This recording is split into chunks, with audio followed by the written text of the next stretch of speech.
Seattle Mariners just played a doozy of a series versus the Chicago Cubs. 30 runs scored by this offense. Joe and I are going to break down these 3 games, and then we're going to talk about how much stock can we put into the Mariners offense in this series, and how much stock we put into some of the starts from the starting pitching in this series as well. Then Joe's going to give you his Operation Overreaction before we talk about the Minnesota Twins series, a 4-game series starting today. Thank you guys so much for watching episode 202 of the Hit It Here podcast, part of the Bleav Network, available on all your favorite podcasting platforms. Be sure to give us a 5-star review, like and subscribe to this YouTube channel. And this is everybody who donated during our charity streams episode. We had a charity stream the other day for the Lambert House. We raised nearly $500 for the Lambert House during a really short 3-hour stream. So we appreciate everybody that was there supporting and donating. And I am here with the man himself, Joseph. How are we doing on this fine Monday? feeling really good, man. I mean, 30 runs, and that's not something that I think any of us would have expected. I think coming into this Cubs series, yes, the conditions in Chicago might influence some of the outcome here, and however that plays into it. I do want to say before we start talking about the series, kind of poetic that episode 201 was the Rowdy Tellez episode. It was like the Viking funeral send off for Rowdy, and we didn't even know it at the time. Like, I will remember you. Like that was so delayed. Yeah, it was fine. It was great. Can we have a moment of silence? Yeah, I'm ready. Thank you. First game, Cubs against the Mariners. George Kirby, I mean, didn't he give up a first pitch homer to Ian Happ in this one? I think Ian Happ first pitch homered in the first 2 games, which is like kind of incredible. But Mariners scored 1 in the first, and then George gave up promptly 3 in the bottom of the first. And it's like, okay, like, is this the way that this game is going to continue to play out, or is the pitching going to settle down and they're going to be able to kind of like bounce back? They settled down a little bit. It was not a pretty 5 innings from George. 7 hits, 4 earned, 1 walk, 3 strikeouts. None of the pitching in this series was particularly pretty. I will say the bullpen in this game did cook. After George came out, the bullpen only gave up 2 hits covering 4 innings. And during those 4 innings, Mariners offense scored 7 runs, putting them ahead 9-4. In this one, which would end up being the final score. Cal Raleigh homered twice in this one, both from the right side. Mitch Garver homered off a real pitcher in this one twice. Used both of them in one game. So I don't know when he's ever going to hit the ball over the fence ever again. Using 2 in one game is honestly, if I'm being very honest with you,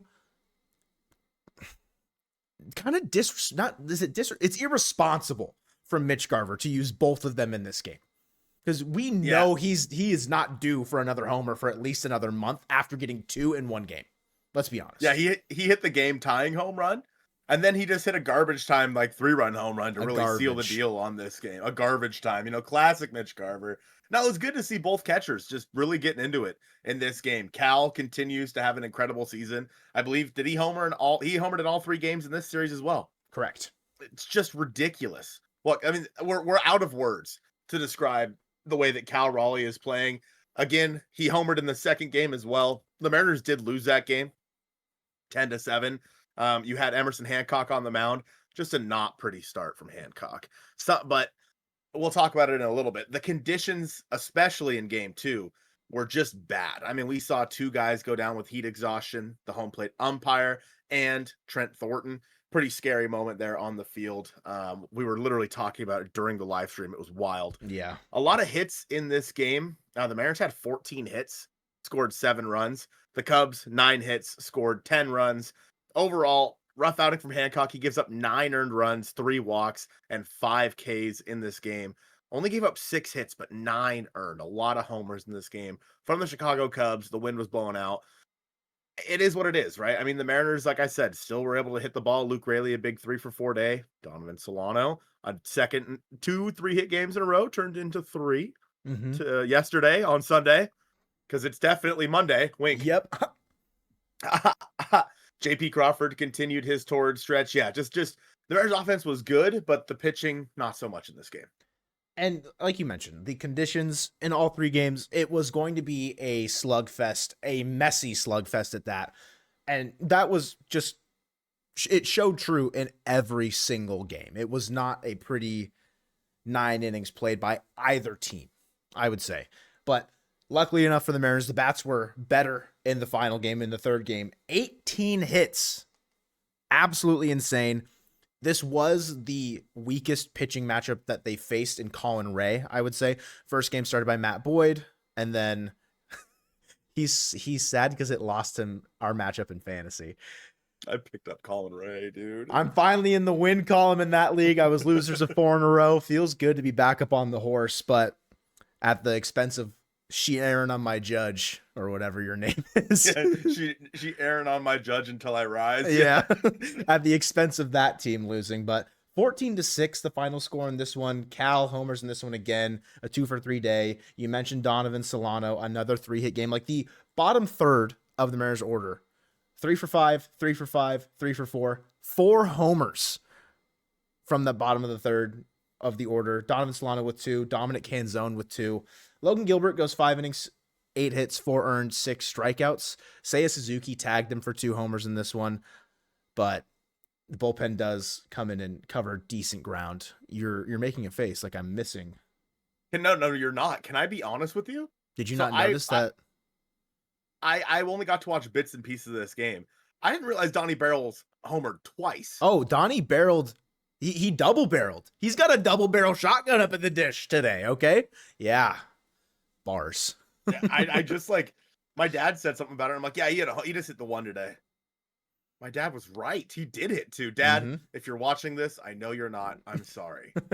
We're going to have to give him the cliff notes later and be like, we apologize to you in this one. And he's like, oh, that's exactly how the conversation would go. He got mad at me, by the way, for the Father's Day one, because I said your dad's name first. It's literally alphabetical. F comes before J. Jeff. Floyd. Jeff. Not Jeff Floyd. He was mad because for the Mother's Day one, I said my mom's name first, which is still Christy and Lori. It makes sense. Yeah, still alphabetical. Whatever, Dad. Whatever. Boomers, they just don't get it. I don't understand. Again, this game good because the offense was good. The pitching, it could have been better, but like again, conditions, like you had enough offense this one to withstand any of the outpouring that the Cubs tried to pour back on. I'd be willing to bet the Mariners don't have 18 hits in a single game the rest of the year. It's just the way things were going in this game. You know what I mean? This entire series, the Mariners, again, 30 runs scored. An insane series for them. Everybody contributed in this game. The only person without a hit in game 3? Mitch Garver. I'm telling you, he used both homers. He used all of his power, every ounce of good baseball in his body in that second game. No, first game. Second game. Yeah. First game. Because they won that game. Yeah. Right. Yeah. So we'll see. Mitch Garver's going to be a pumpkin for the next month, but it is what it is. I mean, a couple things to note from this series. Like I said, the conditions at Wrigley Field were obviously less than ideal or more than ideal, depending on who you ask. I never would have thought the Mariners would have won this series. Ever. Yeah. I never would have thought that between the last 3 series, the Mariners would be 6-3. After the stretch that they were coming off of, I thought there was no shot. Obviously, sweeping the Guardians very much helps in that situation. But beating the Cubs, the second best team in baseball by winning percentage, insane. I mean, I never expected it. We knocked them off that throne, I think, in this series. Did we? Yeah, they're under 600 now, and the Dodgers and the Phillies both have win percentages over 600. So they're the third best team in the National League. You were once the best, but you got owned by the Seattle Mariners. Owned. With that being said, Joe, obviously we saw the Mariners offense be pretty solid for the first month or so of the season. Is this glimpses of that same offense coming back, or was this just a product of the conditions of the field? I think it could be a mix of both. I don't know if this is one way or the other. I mean, you look at the first game, JP goes 0 for 5, but he's been solid just overall in general. I don't think Julio had a pretty quiet series in this one, but like Cal continues to rake. A big breakout series from Donovan Solano. There was a quote I don't remember who posted it after the game. It might have been Shannon Dreyer. I could be wrong. It could be Daniel Kramer. All of them blend together for me when I'm scrolling the timeline and I see a quote. Like it's like all like Jude, Kramer, Dreyer, all of them. They're the same Twitter account, it feels like in my brain. But a question was posed to Donovan Solano about like what has changed.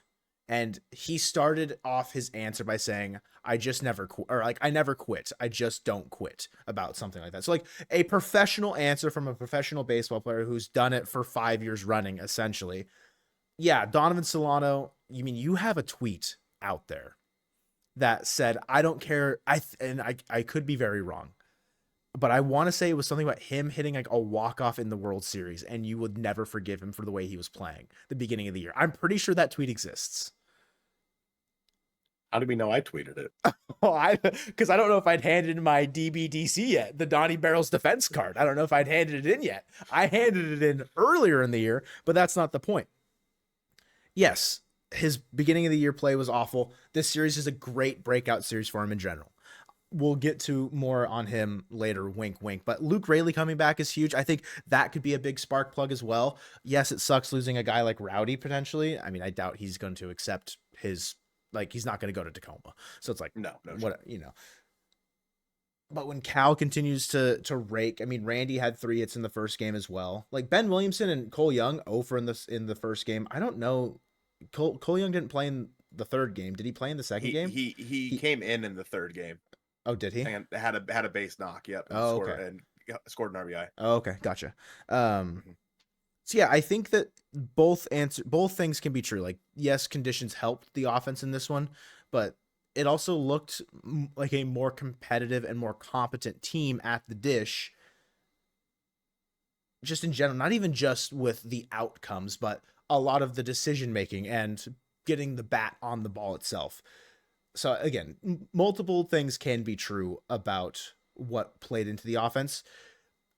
I think you look at the pitching, who had been on a really good stretch just in general, and this one is like, okay, that's an outlier series as far as the pitching is concerned. I would put more stock into the offense and how they performed in this one than how the pitching performed, just based on the way that the wind was blowing out. Yes, the Cubs are a really great offensive team, top 5, and I think top 5 in home runs, I think is what Goldsmith said on the broadcast. So, and we saw that. I mean, Ian Happ homered twice in the second game, leadoff homer in the first game. I think, did Kyle Tucker hit one out in the second game as well? So. Yeah. Seiya Suzuki homered twice in the third game. Like, the team can mash, and they just got outmashed by the Mariners in this series.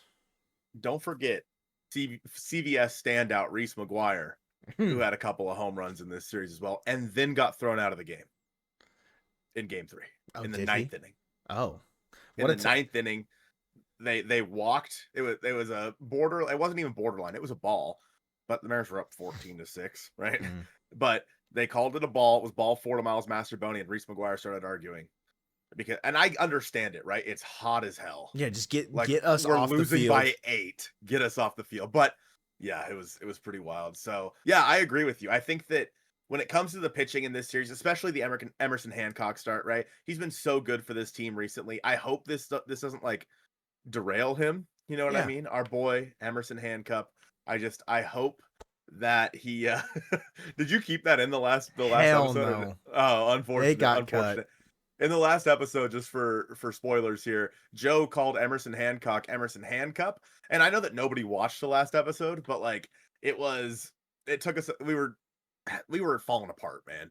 After he said that, we tried starting the recording again like 5 times, and it just wasn't happening. We were laughing too hard. So, because we were trying to talk quick. Anyway, I think that for Emerson Hancup, this was a disaster of a situation for him. He's a contact guy. He doesn't strike a lot of guys out, facing a very good offensive team that hits the ball in the air with the wind swirling. I can't blame the guy for giving up 9. You know what I mean? Honestly, 9 might be, the lower end of what I thought he was going to give up. He's given up 20 in this one. Yeah. And I was like, well, with 17 games in 17 days, bro's just got to eat it. You know what I mean? Like, it is what it is. Again, you mentioned George Kirby and Logan Gilbert in this series. They were fine. Yeah. I mean, with the conditions, they were fine.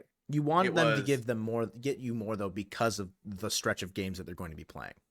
Exactly. And I mean, like you mentioned, shout out to the bullpen, man. Some of those guys ate some innings. Trent Thornton almost ate 3 innings before he literally nearly passed out on the field. Yeah. Like Casey Legomina pitched in all 3 games in this series. Edward Bizardo got some innings in this series. So just a really good all-around team effort from the guys that in the end, you take a series from the Cubs, you have to feel good about that. Yeah. Like, put as much stock into it as you want. Like, everyone's going to have different emotions or different like things to take away from this series, but ultimately the one thing that you should take away is that they won a series against a very good baseball team. You take that every single day of the week, because with the way that the team had looked prior to that, I mean, you mentioned it at the very end of like the kind of like review of this series, like thinking that they'd go 6-3 over their last 9 given what they looked like before this. No, never in a million years would I have expected them to go into Wrigley and take a series and start off a pretty tumultuous road trip on such a good foot. But it is not without some credit. Give credit where credit is due. Operation Overreaction. Donnie Barrels is back. No. I don't know like what the Operation Overreaction is, right? Is it that he's back? Is it that he's going to save the season? I don't know. But 3, you handed your card in too early. It very much so could be. And I think maybe the writing was on the walls for that for the first time. But if I had to kind of narrow it down to one solid idea, is that I saved his season by handing in my card. He had too many believers, all right? He needed doubters. He needed haters. That's why he never quit. Okay? Donnie Barrels is the Nick A30 of the Seattle Mariners. Never back down, never what? Said Donnie Barrels. And he pulls up with 3 3-hit games in a row, came into this series with 18 total hits on the season. He said, give me another interval of 9. Get me to 27, baby. Bang. 93 WRC plus, a 257 batting average. My off-season prediction bets for tattoos were looking okay now, because I think it was a batting average above 250 or like 240 or something. And then the strikeout total was like 150 or something. So we're feeling okay, because if not, I would have had to get his strikeout totals tattooed on me and then his batting average with the Mariners tattooed on me if they were below what I said. But I think we're in the green now, and it's all thanks to myself. So good job, me. Wow. So humble. So handsome, modest. So humble. Yeah. Wow. A huge series though. Like as much of a hater as you've been this season, rightfully so. Everyone. So many people, because he has been atrocious. He had been, but he's been hot as of late. The Tellez DFA, a lot of people are like, why is Donovan Solano still here? I mean, did you watch the series? Of course, like hindsight's 2020. Mm-hmm. But yeah, I mean, Rowdy had obviously a great stint with the Mariners. Some really huge home runs. Probably one of my favorite home runs of the season, that grand slam versus the Blue Jays when we were at Queen Anne Beer Hall with the boys. Yeah, I mean, I think that it's tough to look at the situation the Mariners were put in and say who they should get rid of. And I will be the first to say, I still think it should have been Donovan Solano. Now, that could very easily change, obviously, with the way things are going right now. But there, in my opinion, Rowdy Tellez made a lot of sense to play DH for you quite often. I think that you could have had Dominic Canzone in right, Luke Raley at first, and Rowdy Tellez DHing versus right-handed pitching, and that is a very potent lineup. With that being said, that's also a very boomer bust. Wow. Synced up. Wow. One brain cell. Boomer bust lineup. Whereas Donovan Solano provides something different. You have a lot of power on this team. Again, Canzone, Raley, obviously Cal Raleigh. Like, there's a lot of pop on this team. You need some guys that are going to just get you a couple singles here and there. And that is what Donovan Solano was supposed to be when he came over to this team. I do not forgive Donovan Solano for what he did to start the season, because it was unacceptable. You were brought in to do one thing and one thing only, and you didn't for the first 2, nearly 3 months. Cool. Figure it out the rest of the way. You're not forgiven, but you can get back into my good graces. Is this like you totally redeemed yourself, like Dumb and Dumber? Yeah. Like that's how we're feeling about it. like the Mariners, I still Bleav should have DFA'd him a month ago. They should have. They didn't. I still think Tyler Locklear should be on this team. He's been hitting the cover off the ball again. Like, but if Donovan Solano gets 3 hits a night, it's a high bar. Yeah, I mean, but continued, he had the expectations so low. Mm-hmm. And then now he is like literally doing flips over the bar right now, grabbing it on his way, like in the somersault, lifting it up every single time he does a flip. It's a weird visual. I don't know how that really works. Yeah. That was a weird thing to say. I'll an athlete. I'll cut that. I'll leave it. No, I'll say I'll cut that, but like we're gonna leave this in too, so it's like kind of funny. Like I'm saying cut that, but yeah, for sure. Yeah, for sure. He's not gonna get 3 hits a night for the rest of the season, right? Like if he doesn't have another 3-hit night the rest of the way, I wouldn't be surprised. At this point, I'll take anything out of Donovan Solano, but if it's better than that, again, that will be great. But I think like if he levels at a league average bat, I'll be okay. My one worry, and I talked about this already, is that this is going to make the Mariners be like, we don't need to upgrade at first base. We're good. Donnie Barrels is back. Luke Wrigley is back. All right. The Mariners at the deadline need to go out there and get good baseball players. I don't give a damn what position they play. They can play catcher. I don't care.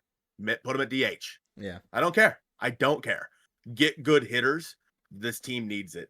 And I think that the Mariners may be like, oh, well, Lottie freaking da. We solved third base with Ben Williamson, second base with Cole Young, and first base with Donovan Solano. No.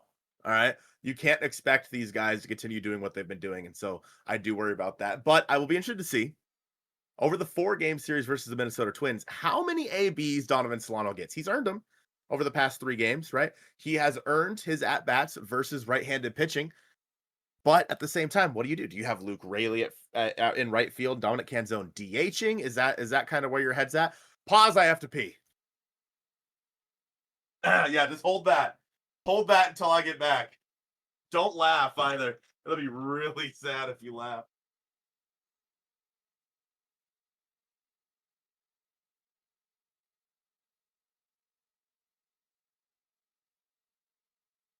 Not the entire series. I think you could probably deploy that in like 1 or 2 of the games. Cole Young will still see at-bats in this series. Polanco, if you do go with the DH of Canzone or Wrigley, DHing it's also a possibility. What does that leave for Polanco and Cole Young? Like, does Polo get a day off? I mean, he tripped over the bag, I think, in game 3 at one point. So maybe, I could be lying out of my ass right now, and I have no idea. But you have 4 games all against right-handed pitching.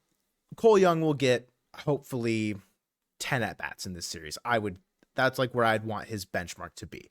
I think Donovan Solano should see around 10 to 12 at-bats in this series. I think Dominic Canzone and Luke Wrigley also around, like, you have, say, 40-ish at-bats to divvy out between those 4 guys. I think you can make that work. And it's not, you could pinch hit as well in a situation where one comes in for the other late in the game if they happen to hit breaking pitches, or this profile fits better for who they have on the mound, like, and what, like, if Luke Wrigley's smashing fastballs, but Dom Canzone's smashing breaking balls, if there's a guy that's 80% fastball usage, it's an example, Colton. Okay. Dominic Canzone's never smashing It's curveballs. An example, Colton. Okay. It's a hypothetical. You know what I'm saying? Situational moments where one of them can pinch it for the other, and it's not like the end of the world, right? Where maybe if Luke doesn't start, and I think they're still trying to build him back up as well. Like I don't think he'll start all 4 games in a row. I think Luke will probably get a day off in there sporadically. Yes, Canzone had a big 2-homer game. Same with Donovan Solano. So maybe they both start the first game, and then you have Luke with a day off, and then the next day against Paddock, one of Luke or Dom will sit, and then you get Cole Young in there, or you get Polo in there. Like, it doesn't really matter to me necessarily, but riding the hot hand seems like a pretty important style or decision that seems like they've been going with. I think namely in the idea of why they DFA'd Rowdy instead of sending down Dominic Canzone or DFAing Donovan Solano, whatever. Solano and Canzone had both been hotter at the plate than Rowdy over the last, say, like 7 games or whatever. So I think that is going to play a lot into this. But on Monday, it is Brian Wu. Happy Wu bump day. We are guaranteed 6 innings pitched. Thank goodness, because the bullpen, they got a lot of usage in Chicago, and they might just need a nice little break. And Brian Wu surely will deliver on that. Totally didn't jinx that. He's opposite Bailey Ober. So Daydara's favorite pitcher, Bailey Ober, one of your favorite pitchers. You know, shout out fantasy. We beat the Twins at home last month, or is it earlier this month? It was a mix. It was at the end of last month. Technically both. I was right on both accounts there. Great work. It's what I do. So humble, so kind, so modest. Wow. But that game 1 against Bailey Ober, I like Brian Wu's chances in that one to kick off the Twins series with a dub. Yeah, versus the Twins, Brian Wu's only pitched a handful of times, obviously. Correa's faced him 6 times. He's hitting 167, owned. Willie Castro is 3 for 4 off of Brian Wu with a homer. Trevor Larnach also has a home run in 3 at-bats versus Brian Wu. But other than that, not a lot to write home about. J.P. Crawford absolutely owns Bailey Ober. He's hitting 364. What?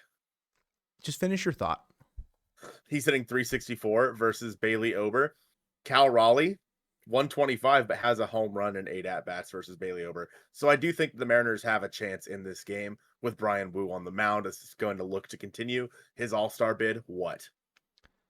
If you had to guess what the Twins are their last 10. They are 2-8. 1-9. Oh, they lost today. Losers of 3 in a row.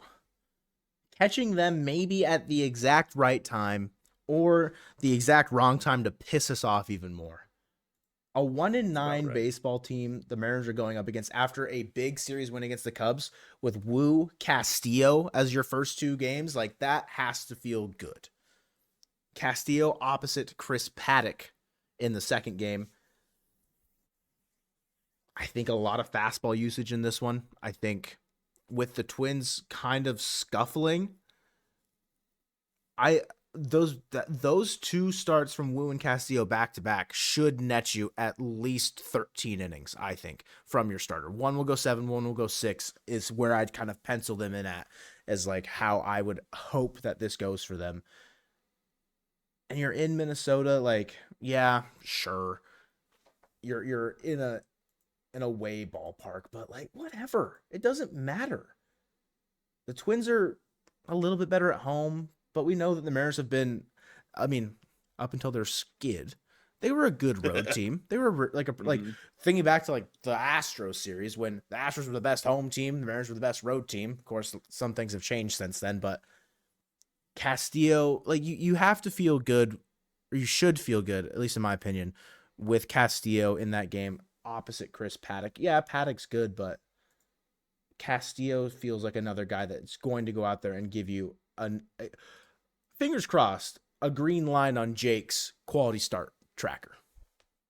We can hope. Not a lot to write home about with the Minnesota Twins versus Luis Castillo and some pretty hefty at-bat totals. Harrison Bader has 22 ABs versus Castillo and is hitting 273. 17 ABs for Willie Castro is hitting 176. 12 ABs for Carlos Correa hitting 167, and 15 ABs for Trevor Larnach hitting 267. No home runs in this lineup versus Luis Castillo, which with the way that he's been giving up home runs the past 2 seasons is shocking to me. Versus Chris Paddock, J.P. Crawford has a home run in 11 at-bats hitting 273.